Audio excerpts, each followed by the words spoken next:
My name's Kai Ivalo. I'm the Scotch Malt Whisky Society's Spirits Director. What that means is that I and my team are responsible for sourcing whisky and spirits for the Society members, for the maturation process that then takes place, and that includes the selection of casks that we're maturing in, and indeed moving whisky from one cask to another in a process that we call additional maturation.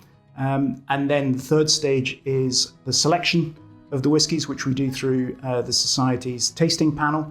And if the tasting panel selects those whiskies that are suitable for bottling, then the final stage is bottling itself, whereby we arrange for the single casks to go into these iconic green bottles of the Society.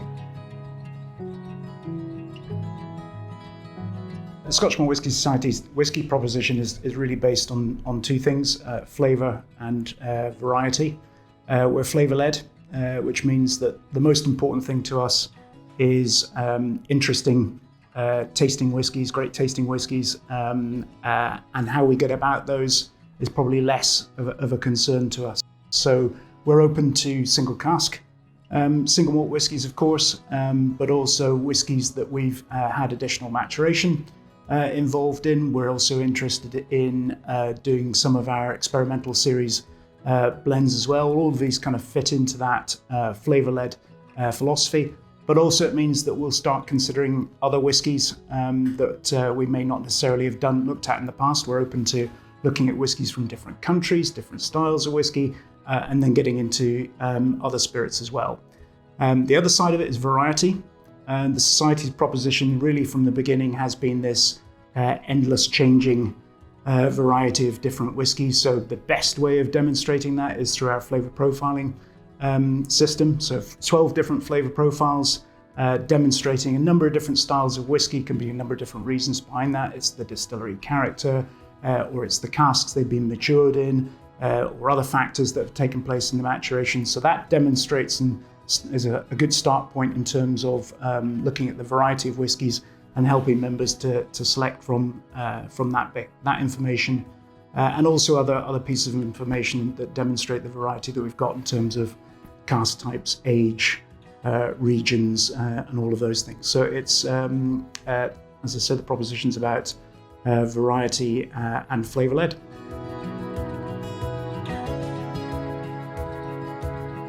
Our focus has always been on single cask, single malt whiskey, and that's really covers the majority of our whiskies that we release to our members. And I think there's no other organisation that would have the same depth and range of single casks. But also we go in very much with, if you like, an objective mind towards whiskey. So we're not really worried about where they come from, what the reputation or of the brand or the distillery is, where that whiskey's come from. In fact, more than anything, we've celebrated the opportunity to try and experience whiskies that you might not otherwise get a chance to try, because either they're from small distilleries that haven't yet managed to get their distribution, or more historically because they come from distilleries for whom the majority of their output has gone into producing blended Scotch, which obviously represents the largest part of the Scotch whisky industry. So what we do is we go out and find these interesting whiskies and give our members the opportunity to try them. We do it by using the cask numbering system, which means that we don't tell you which distillery it comes from, allowing you to have an open mind in terms of experiencing those whiskies on their own individual merits, rather than by reputation or expectation. The tasting panel is really the members' quality guarantee in terms of the whiskey that's gone into the bottle. And this really goes back to the origins of the Society. Pip set up the very original tasting panel, and really what's happened over the intervening years is that we've finessed it, we've built on it, but the same principle applies. The tasting panel are people who, some of them are members of staff, some of them are external. Everybody has gone through a sensory assessment process so that we know that they can nose and taste and then describe those flavours for our members. They go through sensory training as well, and we monitor and we put in other training for the panel as well. Typically what will happen at panels, there are 3 or 4 people that will assemble for the tasting panel.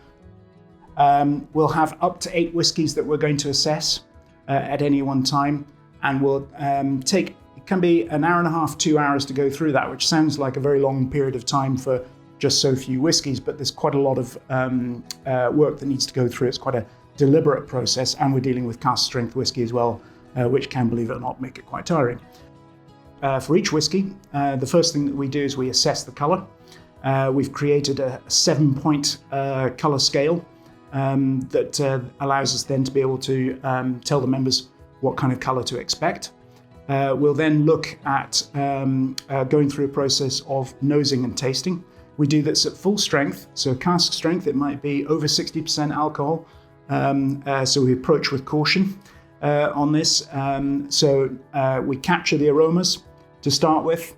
That gets put, we take the notes down for that. We then will taste it at full strength, again capture the information on that, and then do the same by adding a little bit of water.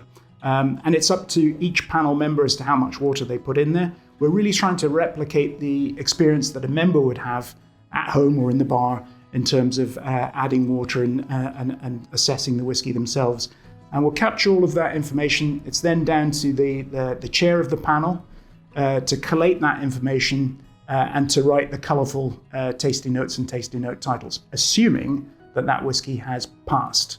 Because the most important job that the tasting panel has is to actually assess the whiskey, that we score them at each of those different stages, and then to say whether or not this whiskey is of bottleable quality for the Scotch Malt Whisky Society. If the panel says it isn't, we can't bottle it.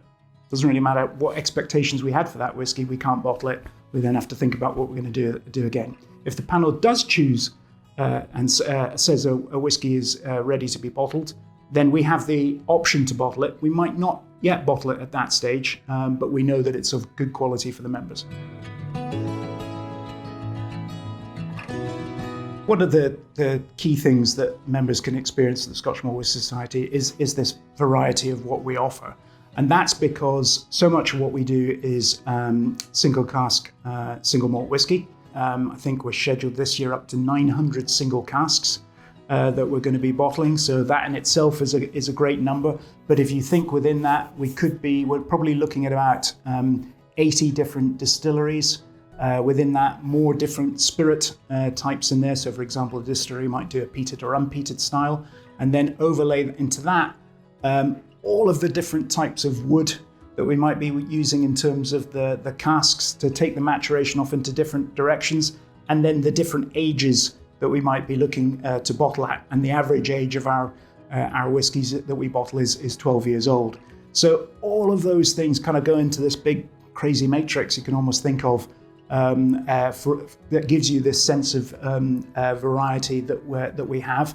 And the key that helps you to unlock all of that is, of course, our flavour profile system, where we've categorised 12 flavour profiles, and that can be a very handy start point with which to navigate the choice and how to dive in and find out a bit more about our whiskies.